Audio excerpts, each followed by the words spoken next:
Hey, what's up, YouTube? Lordhysteria here, and today we're going to be doing Prank Hits 2022 build, and this is before the Adventurer pack comes out. Well, the Grand Creators, but I meant the Adventurer package for the deck, the engine. This is before that comes out at the end of January, so we're going to jump right into it. First, we're going to start off 3 Dropsies. Dropsies is really good, especially in the grind game. Just normal summoning it and then linking for it wins you the game. It gains you 1,000 and lets you special summon another kid. Another one for the grind game is Lampsies. You know, you link summon for it and then you burn your opponent for 500.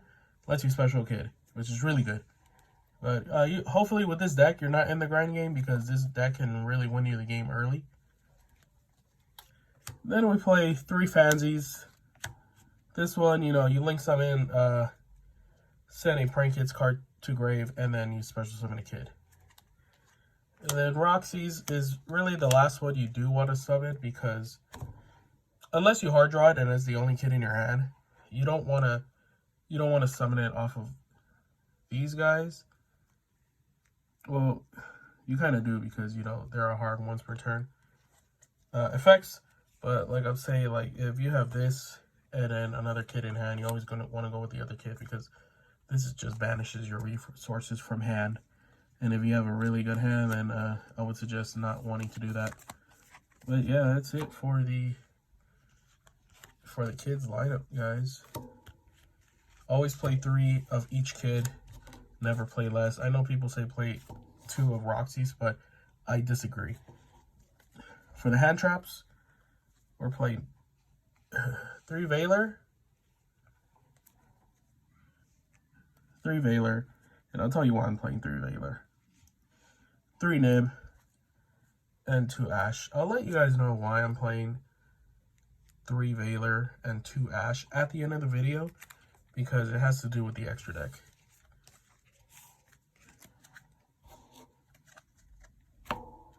Then we are playing the DPE engine in here. I'm playing Celestial and Plasma. The reason I'm playing Plasma is because I got rid of my Dasher. I didn't like the rare version of it. The ulti is nice, but it wasn't because of that. It's just I think this Plasma variant looks better. And of course, I would like to get my hands on a secret rare for Plasma in its original artwork. That's it for the monsters. We're moving on to the spells. So we're going to be playing 3 Crossout Designator.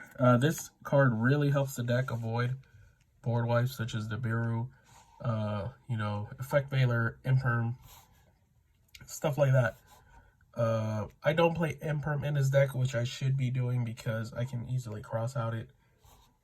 But you saw my lineup, the Ashes, the Nibs, and the Valors. Those can really stop the deck easily. And then just, you know, make you pass turn.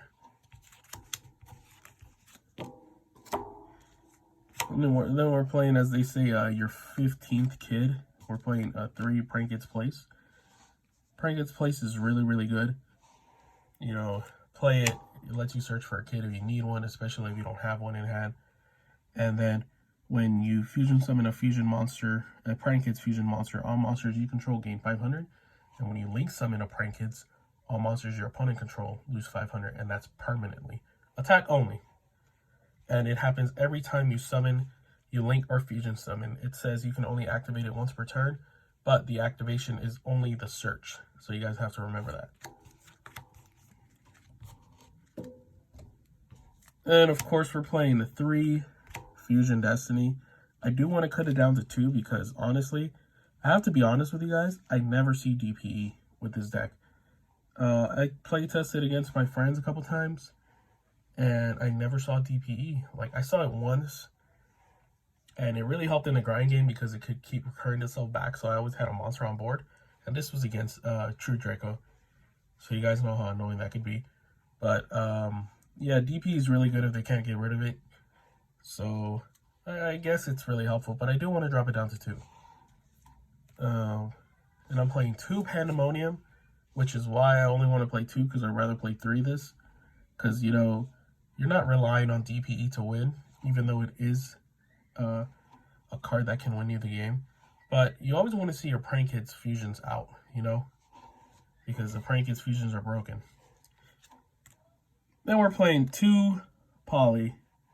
Only 2 polymerization. I was playing 3. I was playing 3 and 3, and this was before I played the DPE package.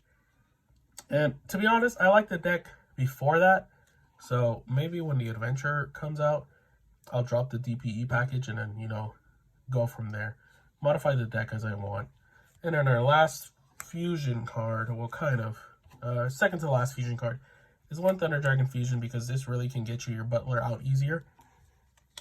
And then for our last fusion card is Instant Fusion, which is, I mean, it brings out a fusion monster. So, you know, you use this, really nutty. You can bring out your Rocket Rider without having to use your materials on board, or without having to lock yourself with Pandemonium, or without having to waste the polymerization, which is really good. All for a cost of 1,000 points, you know, nothing much. And that's it for our fusion spells, guys.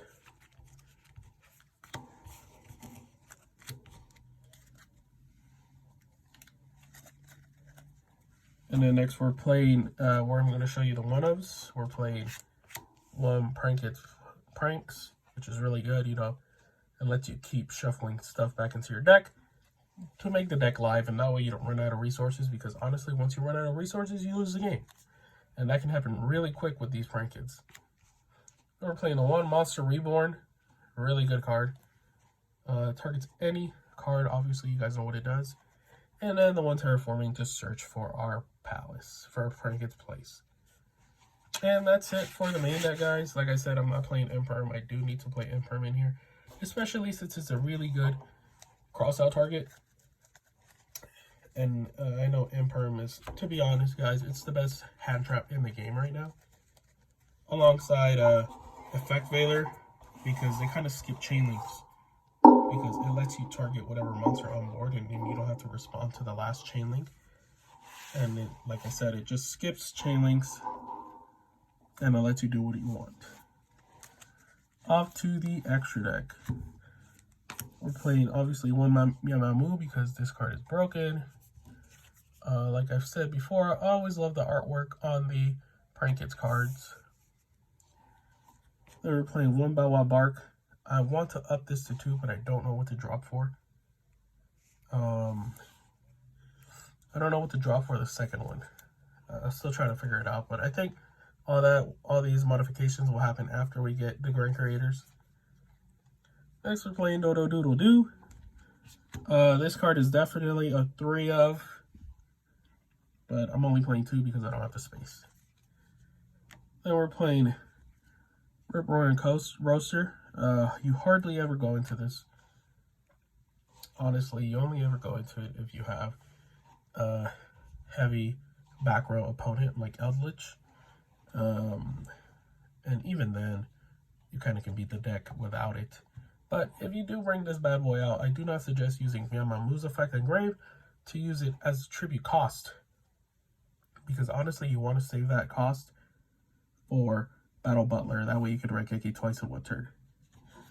And to finish off our links, we're playing 1 Celine, 1 Crystone Hulky Fibrax, and Axis Code Talker.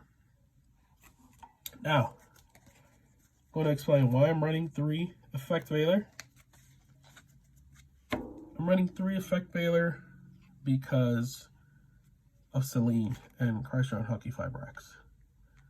I'm running 3 because it's an easy link. It's an easy link climb for Axis Code Talker with Celine and Crystone Hulky Fibrax. You know, with Celine, you know, Celine's effect, you can remove the spell counters from it, and then special summon a spellcaster, which would be your Effect Veiler. Because, you know, you would have already used it in there and stuff. But you obviously go into Crystone Hulky Fibrax first, and then you go into Crystone Hulky Fibrax, Carson Hockey Fibrex brings out Effect Veiler, and then boom, you go into Celine, remove the spell counters, bring back another Effect Veiler, and then go into your Axis Code Talker for game. Usually for game, you know. It's a winning condition for the deck. It's another winning condition for the deck, I should say. But if you're not running Carson Hockey Fibrex or Celine, then you would be, or Axis Code Talker, then as I've seen, your budget alternatives would be Nightmare Unicorn, Nightmare Phoenix, and I always forget the name, Borrowlord Savage Dragon. Borrowsword Savage Dragon, or Borrowsword Dragon. I always forget the names. That's it for our links. Onto our fusions, we're playing the most broken card in the deck, Battle Butler. Really good card, lets you right click you twice if you have Yamamu in grave. And then onto Weather Washer, which honestly is really, really good because not only when a Prankins monster battles, it won't be destroyed by battle, but also during your opponent's turn, you contribute this card, then special summon 2 Prankins from grave, and then they can be destroyed by battle. And it's a really good combo piece with Bow Wow Bark because you contribute him and then Chainlink Bow Wow Bark. Bow Wow Bark lets you gain 2 from grave, and then this lets you special 2 from grave, and then it would go down to your Prankins monsters can be destroyed by battle or card effects, which is really good. Then the one Rocket Ride, kind of always want to be your instant fusion target because other than that, it's really not going to work out. The one DPE, of course, broken card, really good for the grind game, or really good just to get rid of any problems because it doesn't target.